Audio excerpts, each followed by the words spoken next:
Okay, and we're just going to go very, very quickly. I'm going to talk about the program itself, and then talk about a few different things. That was not very good, was it? Trying to share it. Okay, so hopefully you can see that. Somebody else has just come in, which is nice. Emma. Okay, just wait for Emma to join. Emma's in. Hello, Emma. Hi. Okay. Anyway, there we are. So we're recording the session right now, and I want to talk about the Spain program. So initially, you are the people who are wanting to come in January 26th. If you're coming in September 26th, that's absolutely fine. We've got our September group coming in next week. That's 17. No, it's not. It's 22 people in total.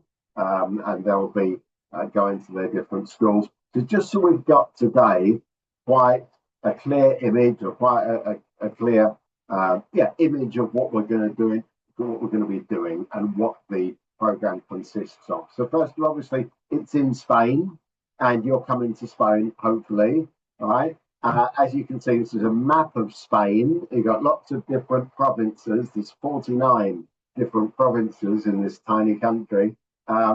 And every province thinks it's completely different to the next one. Okay, so you ask for a cup of coffee in one, and the next province, they call it something completely different. And they all think they're the best, which is nice. So they've all got a really nice identity. But these are our clusters. Let's say our clusters of volunteers. So we've got some here in the Basque country. Right, at the moment we've got 3 people up there coming in, plus 1 more, hopefully for January, 1 or 2 more. Then we've got this area, which is called Castilla-Leon, okay, the oldest part of Spain where they speak the most perfect Spanish, absolutely perfect, not even a hint of an accent or regional dialect, okay. This is where the great universities of Spain are, in Salamanca, in Valladolid, in Leon. So absolutely beautiful, very historical places. Up here is where we have some placements which are quite remote, okay, in smaller communities. If you want the once in a lifetime experience, and it truly is a once in a lifetime experience, this is the place you want to go, okay?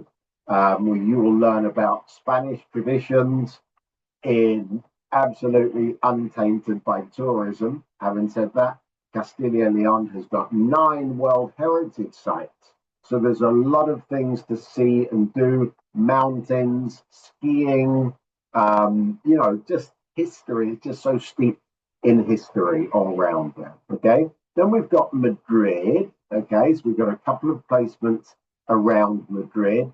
They are specifically, very important to notice this, that in Madrid, they're Catholic schools, and they're quite strict. So they're beautiful schools, really modern. The families are absolutely fantastic. They're on the outskirts of the city. The facilities are fantastic, but they do follow quite a strict Catholic doctrine. So if you're not used to that, or you might find that a challenge, then maybe it's best not to. Okay, but if you've been to a Catholic school and that doesn't really bother you, then it could be a really good destination for you. Okay, that's Madrid, capital city. Then we've got one post, which is just alone in Barcelona, also one of the Catholic schools. Okay, which is, again, these Catholic schools tend to be fully bilingual, so the kids have got a fantastic level of English right from the beginning. And then we have down here in Valencia a little cluster. Now, our cluster grew so much that at the moment we've got 15 volunteers down here. We will have a few more for January. Valencia is a lovely place, international airport. It's got the beach. It's quite touristy, so a lot of tourists down here. Our placements are not in the city centre. They tend to be outside the city. There's good commuter train or metro access to the city centre.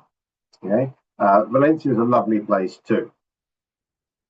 there you go. So those are the main groups of placements which we will have for January, and I will be asking you in the coming months, or no, in the coming days, to express a preference. Okay, please. Okay, good. So these are our schools. Again, these are our schools. Remember, placements can be 3 months to 12 months. But remember, July and August, there's no class. So if you decide to come on a 12-month stay, in July and August, we have to find you something else to do. Now, it's relatively easy for you to go to the United Kingdom and maybe work in a summer camp or do some kind of voluntary work there. Or you might like to travel. That's absolutely fine. Okay? You can do 6 months, so you can come until June. You can then go for 3 months and come back for an extra bonus 3 months at the end of the year. If you want to sign up for 6 months, do your 6 months, spend summer traveling, and maybe you say, I would like to come and do 3 months, a last 3 months in Spain. We can also do that. So we're very, very flexible. Okay, very, very flexible. If you only want to come for 3 months and then decide you would like to extend to 6 months, it's a possibility. However, we cannot extend a visa. Okay, we cannot extend a 3-month visa. So that either means overstaying your visa or applying for a 6-month visa, and then at 3 months you tell me that's enough. Okay, obviously if you've got some kind of European passport from any European country within the EU, or if you've got an ID card from one of the European countries, you can stay as long as you like. You don't need a visa. Okay, so if you have a Spanish, Italian, Polish passport, that makes things a lot simpler. All right. Our schools, they're going to be public schools, which is a state school. Okay, it's a state school, which are very simple. They're fine, you know, they're well resourced and well run and well funded. They're public, so you know that's probably a kind of school where you're going to have a greater demographic mix, a demographic in the sense, I would say, socio-demographic mix. So you would have people from different backgrounds. You'd have people whose first language isn't even Spanish. Okay, they're very good and they really support students in public schools. Most of our public schools are actually primary schools, so they tend to be quite small and very easy to get to know people.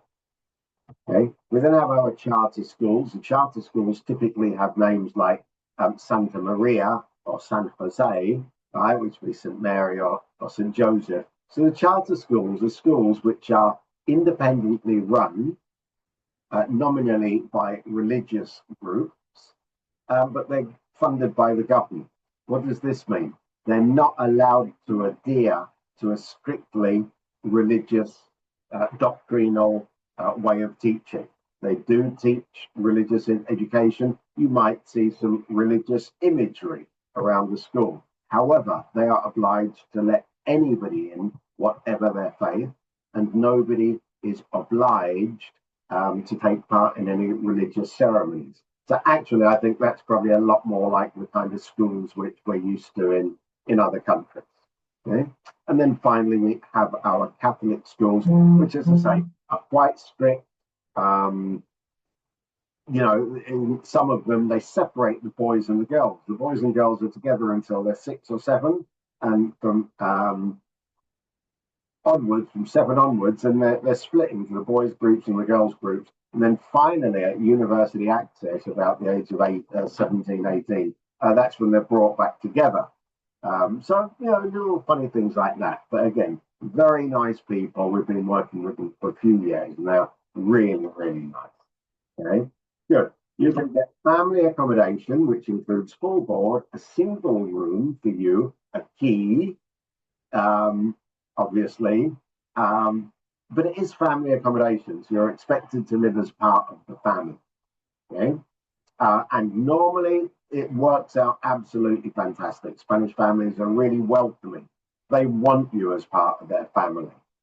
Okay, conflict, misunderstandings, a few. Yeah, misunderstandings. That's conflicts, not conflicts at all. Quite natural things that many of you, when you're coming, you've just turned 18. Some of you, you haven't lived away from home. Some of you, you go into a family at the beginning. It feels really good and really secure, and you're really happy. As the days, the weeks, the months go on, you start to meet people, and people get together, and let's go out, and let's go clubbing, and let's go this, And so there's a little bit of conflict for you when the family is saying, "Would you like to come to, cousin Jose's birthday party?" And it's his 9th birthday party. You're going, okay, well, that's one option. Or your friends are going, come on, there's a festival at the beach next weekend. And you have to think, which would I prefer to do? So that's a natural thing. It's something you're going to find and you're going to work out. So don't worry about that. All those things are there. With the accommodation, we actually have 2 schools. One which doesn't offer family accommodation. It actually offers, which doesn't offer family accommodation, actually offers a shared apartment. It's quite a small apartment, and they will give you lunch at school. It's for 2 people, obviously, and then they will give you some money to buy your evening meal and stuff and weekends. That's pretty good.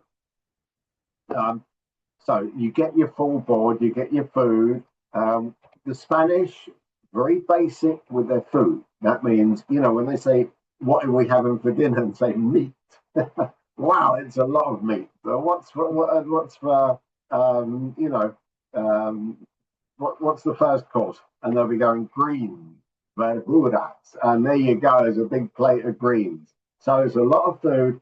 It's kind of basic in the sense that the quality of the food is very, very good, and therefore they don't feel the need to put on a lot of adornments and sauces and stuff like that, right? So if you're a vegetarian, for example, they will make allowance. They will give you the very best fruit and vegetables.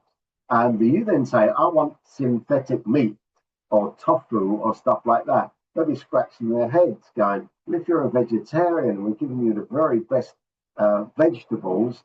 Why on earth would you want these supplements? So that's something for them to learn from you. Okay?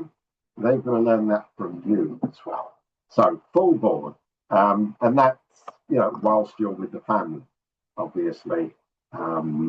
If you're traveling, they're not going to give you money to buy food, right? 18 hours at school, that's it's actually 16, isn't it? So I'm going to put 16 to 18. We've kind of struck a deal with a couple of places, all right? If they're flexible. But anyway, 16 to 18 hours at school. This is Monday to Thursday. So basically, you would be expected to go in during the school hours, which might be from 9 o'clock on a Monday morning until 4 o'clock. And that would be Monday to Thursday. During that time, you would give your 16 to 18 hours of English class or supporting English class. So don't worry, you're not going to be put in a group, before a group of 25 students and told, right, now give a class. It won't be like you'll be helping in small groups. But the rest of the time, when the school is open, we would like you to be there.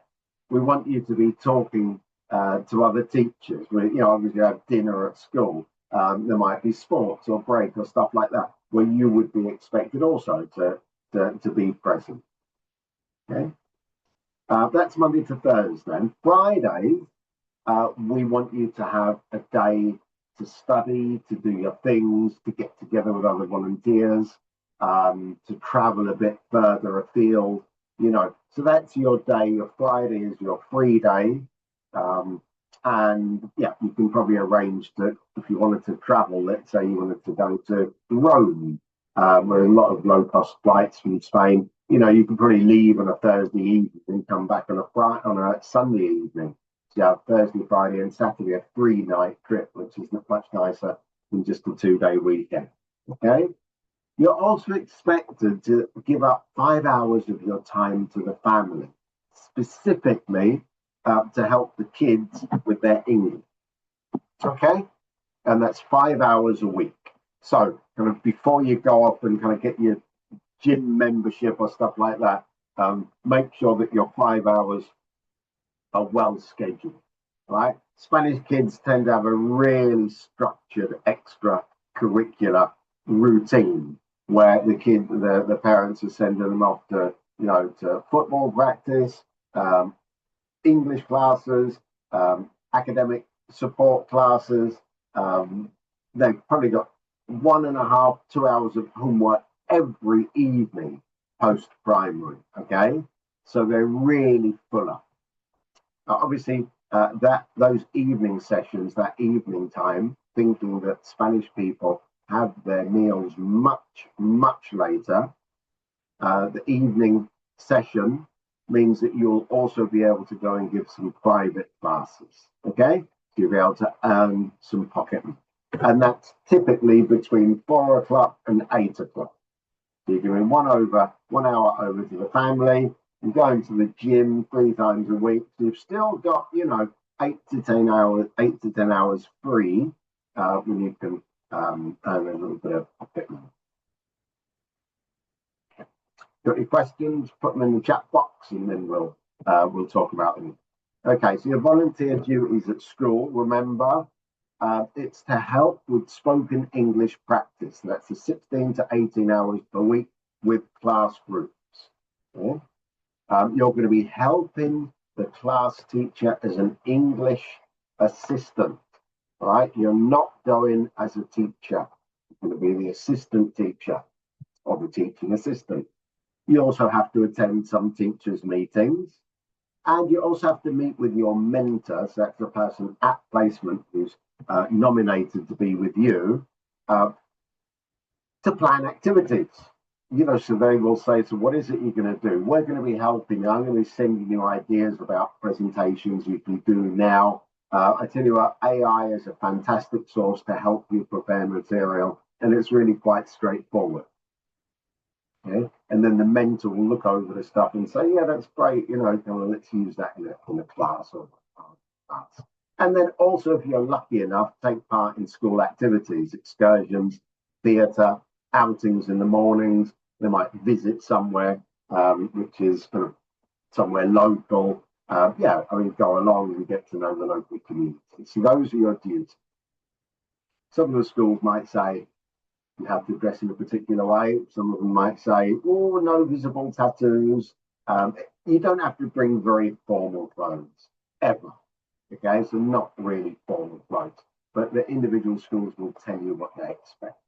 Here's a case study, all right? So this is a case study of one of our schools, which is called Tres Casas. Tres Casas, which means three casas, house. So Tres Casas, this is a small town north of Madrid, which is called Tres Casas. All right. It's called Las Cañadas, the name of the school. And here it says CEIP, which is Centro de Educación Infantil and Primaria, which means it's a center for educating infants, so it's a nursery school and primary. So when we see this CEIP, we know it's a primary school from the age of about 3. And we've got a bit of information about it. Okay, fine. So where is Tres Casas? This is absolutely typical north of Spain. Wow. Okay. So it's in a place called Segovia, which is actually a World Heritage City. And if you look, I think you can see why. Because right in the middle of town, it's got a 2,000-year-old Roman aqueduct. All right. And on the other side of town, it's got kind of Disneyland Snow White's castle. But this is the real thing. This is the original castle, okay? It's called the Alcázar, absolutely beautiful. So Segovia is about 20 minutes north of Madrid by a high-speed train. It's got about 180,000 people. Got excellent contacts in Segovia. So, if you end up there, you're going to be absolutely fine. And it's got its World Heritage sites, plus its cathedral and the old time medieval this and medieval that. Absolutely fantastic. So it's a wonderful place to be. And you can see there in the background, there's the town. There's Casas. It's a very small town. It's about 7 kilometers from Segovia, from the city, which means there's a bus which goes in, which means that your host family probably were in Segovia, which means even at a pinch, if you were traveling on a weekend and you came back quite late, getting a taxi from the station out to this small community is going to cost you what, 10 euros, 12 euros, not a lot of money. Okay, so there you go. There's Casas, and our CEIP, our primary school, is a public school, which depends on the Junta de Castilla Leon. Now, Castilla Leon is one of the 17 autonomous regions in Spain. Yeah? And so your stay at a school has to be approved by them. And it educates students in infant and primary education. It's been around since 1997, and it was a nursery. Obviously, it was much, I'm guessing the village was smaller. And then in 2000 is when they started primary education as the village grew. Okay, so they've got 8 classrooms, 1 support classroom, dining room, and 2 offices. Yeah, and the building with 3 infant classrooms. That's a total of 11 classrooms. Okay, it also services of an early rider, okay, early riser, which means that people can drop off their kids before school, and also a school dinner service in the canteen. Pretty, yeah. So this is sort of information you would get about your placement beforehand. And it's 15 minutes, 9 kilometers from Car by Segovia. There's a bus which takes 20 minutes to get there. And it's 90 minutes away from Valladolid, which is the capital of the region. It is, that would be by bus or by train, it's actually only about 30 minutes with a high-speed train network. And into the center of Madrid, it's about 20 minutes. So if we look, I'm going to show you a couple of people who have already been placed in Segovia. Have a look at them, listen to them, see what they have to say. I think they're very different people. I wonder if you can just make a note, maybe in the comments, in the chat section. Watch this one first, Stella.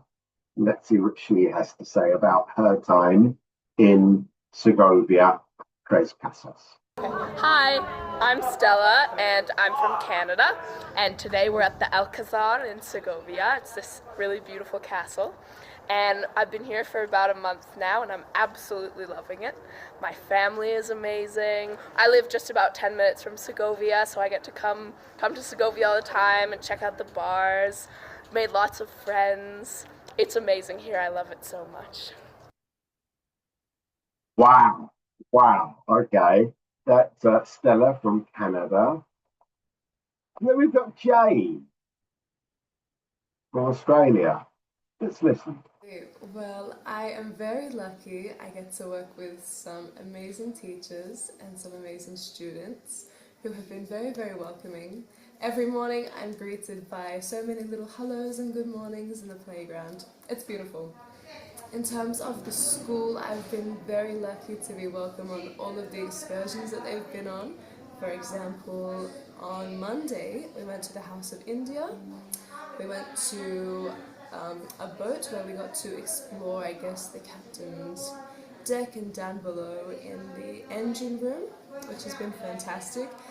I guess exploring the different areas in Castilla Leon, like Valladolid, Burgos, Segovia. Fantastic. So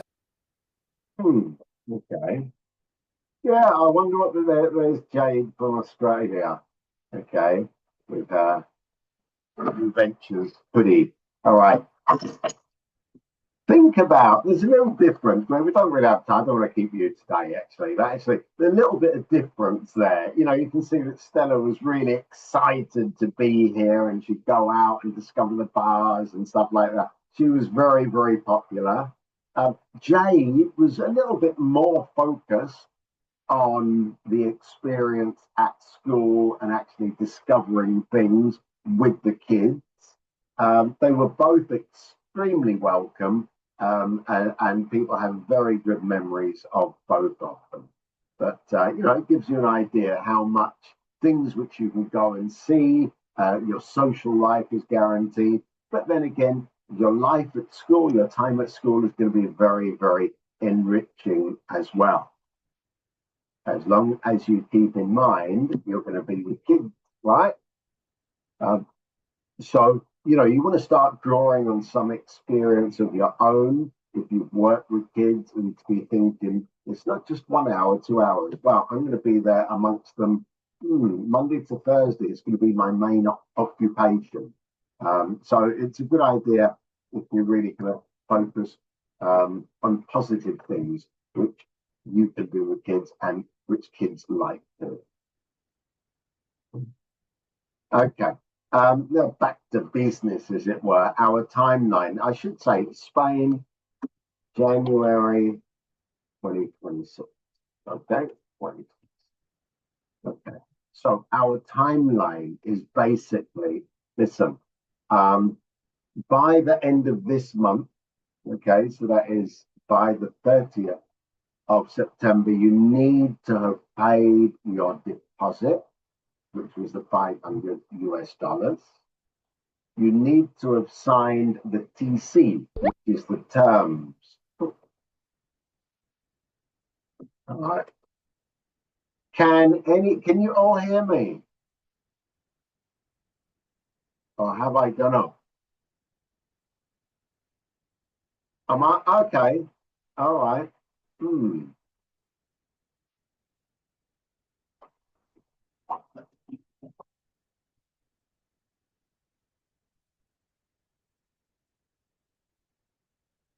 Just telling Annabelle. Sorry about that then. Okay. Again, so by the end of this month, that's by the end of next week, basically, your deposit, the terms and conditions, which have to be signed and then submitted to the website, your letter, a letter of introduction. I need all of you to send me a letter of introduction. And a dear school or dear family, talk about yourself, talk about your community, where are you from, talk about why you want to come to Spain, talk about whether you speak Spanish or not, and then talk about your hobbies, interests, and so on. About it's fine. If you want to include a couple of photographs, you know, this is me with my family, this is me with my dog, this is me and my sports team, that's absolutely fantastic as well. Okay. Also, make sure you've uploaded your photo to our platforms. You should get automated messages asking you for everything except the letter of introduction. Okay? And also the ECI, which is the emergency contact information. That's something which you also do. Okay, that means if we can't contact you, even if you're 18, and legally we're not allowed to contact anybody on your behalf or to ask about you. But in our terms and conditions do say that if we consider that somebody's health or well-being is at risk, so if you've disappeared for 3 days and nobody has heard about you, we would call the person on your emergency contact information. All right. If you're 18, we won't share any other information about you because you're now an adult. That's up to you. All right. October. So by the end of October, you'll have your placement. You will have the papers you need for the visa. Okay. And we will walk you through the visa application. So if you're only coming for 3 months, you don't need a visa. Okay. If you want to come for 6 months or more, then you need a visa. Okay, so we will tell you if you have to fly to Sydney or London or wherever it is you have to apply for your visa. In November, you should then have your visa by the end of the month, okay, or early December. We'll ask you to send us a copy. We'll ask you to send a copy of your insurance, of your home police record check. We'll talk more about that. One of the things in Australia, we know that a police record check must be the version which includes your fingerprints. Okay, there seem to be two versions. So the simple one without fingerprints is not valid. It's got to be the one with your dabs. Okay. We'll also ask you for a signed medical certificate, right, which comes from your doctor. In any case, the insurance, the police, and the medical are papers you would need in order to obtain your visa. So, we're absolutely fine. Don't forget a special copy just for us. In December, you would get the information about the family, your host family, where you're staying, and also about flights. Okay? So in this case, not about flights, sorry. You have to send us the information about flights. Sorry. So we would want that in December, and arrival will be on the 16th of January 2026. 16th of January, which is a Thursday, I believe, in Madrid. Okay, just check that out. It's a Friday, so we need you there by the Friday. Okay, on that day we have orientation. It's a 3-day orientation. It's actually optional, but I think it's a very good way. We will give you an offer. We'll tell you exactly what it is. It's 2 nights accommodation, 2 meals, plus breakfast, plus transfer to your final placement. If this is what you want, it will have a cost associated to it to cover those costs, and we will tell you about that. If you decide, well, I'm going to go straight onto my placement, you can do that. We just have to know. Right. So there we are. That's the timeline at the moment. Oh, Charlie's coming in. All right, but she's a bit late. Somewhat late. Okay, somewhat late.